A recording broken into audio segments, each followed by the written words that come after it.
ముందుగా మనం ఇలా ఏదైతే కుండీ పెట్టాలనుకున్నా కుండీలో ముందు ఇలా చిప్స్ వేసుకోవాలి, బేబీ చిప్స్. ఎందుకంటే కంటైనర్ కింద హోల్స్ ఉంటాయి, డ్రైనేజ్ సిస్టమ్. మనం పోసే వాటర్ ఎప్పుడు కూడా కింద మట్టి దీనికి అడ్డం పడకుండా వెళ్ళిపోతూ ఉండాలి. దీన్ని ఇలా వేసుకున్న తర్వాత కొద్దిగా మట్టి వేసుకోవాలి. మట్టి వర్మీ కంపోస్ట్ మట్టి రెండు కలిపి వేసుకొని కొంచెం అడుగున ఇట్లా వేసుకుని దీంట్లో రాళ్ళు ఏం లేకుండా మెత్తన మట్టి వేసుకోవాలి. ఇందులో మనం వర్మీ కంపోస్ట్ ఫెర్టిలైజర్స్ అన్నీ కలిపి ఉన్నాం. దీనివల్ల మనకి మొక్క గ్రోతింగ్ బాగుంటుంది. ఇలా చక్కగా నొక్కేయాలి. నొక్కిన తర్వాత కొద్దిగా వేసుకున్న తర్వాత ఏదైతే మనం మొక్క పెట్టాలనుకున్న మొక్కని దీనికి ఉన్నటువంటి నర్సరీ నుంచి తెచ్చుకున్న మొక్కకి ఇలా కవర్ ఉంటుంది. ఈ కవర్ తీసేయాలి.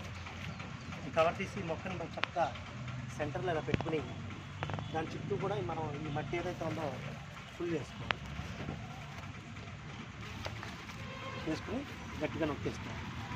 సరిపోతుంది. ఇలా మనం కొద్ది గ్యాప్ ఉంచుకోవాలి. ఎందుకంటే వాటరింగ్ చేసుకున్నప్పుడు ఈ వాటరు దాంట్లో నుంచి రాకుండా ఇలా ఉంటుంది అన్నమాట. మనం మొత్తం చక్కగా ఇలా నొక్కేసుకుని చూడండి.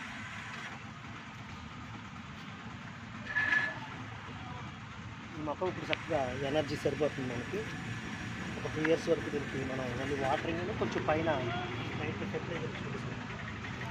ఇది పశువుల ఎరువు ఆవు ఎరువు కలిసి ఉన్నది మనం అందులో వేసాం. మొక్కకి ఆల్మోస్ట్ ఎనర్జీ సరిపోతుంది. ఇలా చూడండి చక్కగా మొక్క తయారైపోయింది. దీని పక్కన పెట్టుకోండి.